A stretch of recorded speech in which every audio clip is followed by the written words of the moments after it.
All right, let's talk about flamenco. But we're not just going to talk about it. We're about to challenge everything you think you know about this art form. The dresses, the dancing, the whole scene. Look, I'm just gonna come right out and say it. That dinner show you saw on vacation, you know the one, in the big, bright tourist restaurant? I hate to break it to you, but that wasn't the real thing. It was a souvenir, packaged for you to take home. So what's the difference? Well, it's night and day. On one side, you've got the tourist version. The red dress, the clicking castanets, the big forced smiles in some hotel in Barcelona. And then you have the real thing. Raw, gut-wrenching emotion, dark colors, and this incredibly profound song called Cante happening in these tiny private clubs way down in the south. One is entertainment, the other is art. Okay, so let's get right into busting some myths. And this first one is a biggie. It's the whole idea that flamenco is a Spanish art form. That's a huge oversimplification. And honestly, it's where pretty much all the confusion starts. Think about it like this. Spain isn't just one big country. It's made up of 17 really unique regions, right? They've got their own cultures, their own food, sometimes even their own languages. Flamenco comes from just one of them, Andalusia. So calling flamenco Spanish is like saying the blues is American. I mean, yeah, technically, but you're missing the entire point. It's not just Spanish, it's fiercely and specifically Andalusian. And that's because flamenco wasn't just born in a place. It was born from a very specific mix of people, a culture clash that happened over hundreds of years, right here in what they called the sacred triangle of Seville, Jerez, and Cádiz. You had the traditions of the Gitano, the Spanish Romani people, mixing with the influences of the Moriscos and Sephardic Jews who were also on the margins of society. It's a fusion, a cry from the oppressed, not some national product. All right, let's tackle myth number 2. And this is probably the biggest misconception of all, the idea that flamenco is all about the dance. And hey, it makes sense, right? That's what we always see, the dramatic dancer on the poster. But inside the art form itself, there's a very strict, very important hierarchy. And here's what you've got to understand. Number 1, first and foremost, is the cante, the song.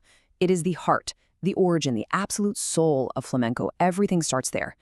Then number 2 is the guitar, which is there to support and respond to the song. And only then at number 3 do we get to the dance, the baile. The dance's job is to interpret the emotion that the song has already laid out.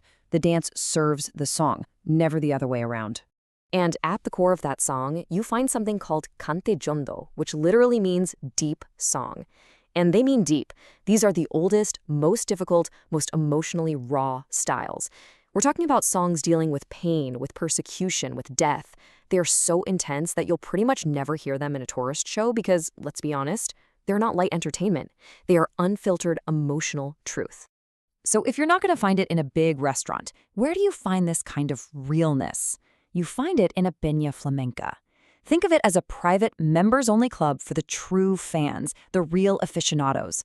There's no fancy stage, no dinner service. It's just a small room, some chairs, a performer, and an audience that knows the most important rule: absolute, deep, respectful silence. And it's in a place like that where you just might, get to witness duende. It's this famous, untranslatable word. It's not about perfect technique. It's like this mysterious, dark, emotional lightning strike that can take over a performer in the middle of a song. It can't be rehearsed, it can't be faked, and it's the absolute pinnacle of a true performance. It's magic. Okay, you got the basics? Good. Because now that we've got the foundation, we're going to go even deeper. Real quick, let's do a rapid-fire round to show you just how much more there is to this. So that famous red polka dot dress, not the official uniform, not even close. It's actually the party dress for the Feria de Abril, which is this huge spring festival in Seville. Hollywood saw it, loved it, and basically made it the global symbol. But authentic, traditional flamenco, it often uses plain, stark black, reflecting its somber roots in pain and loss. And is this ancient art form dying? No way. In fact, it's doing something fascinating. It's evolving in two opposite directions at the same time. You've got this global fusion scene, artists like Rosalia mixing it with pop and hip-hop. And at the exact same time, back in Andalusia, there's this hardcore revival of the purest, oldest jondo styles. It's exploding outwards and digging deeper, all at once. And speaking of global, ready for a crazy fact? There are over 700 registered flamenco schools in Japan. That's more than in all of Spain combined. The passion for this art form has gone global in a way its originators could have never, ever imagined. And yet, despite all that global fame, I want you to remember this number, 1. Because out of all 17 regions in Spain, only one can truly call itself the cradle, the home of this art form. It's both hyper-local and completely international. And finally, remember the number 4. Why 4? Because the most profound and revered forms of flamenco song, the soleás, often pack an entire universe of poetry, philosophy, and heartbreak into just 4 short lines.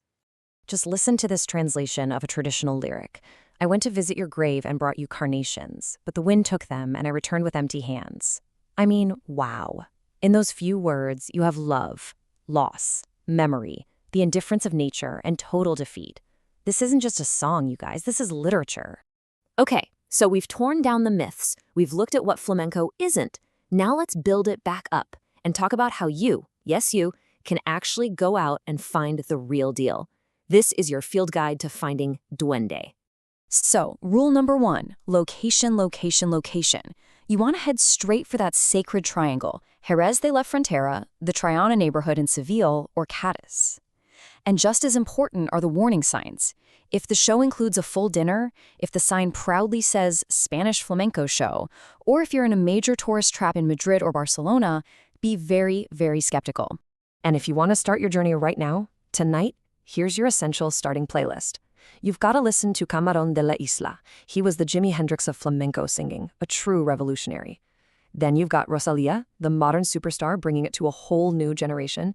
And of course, Paco de Lucía, the guitarist who completely rewrote the book on what the instrument could even do. In the end, maybe the great Spanish poet Federico Garcia Lorca said it best.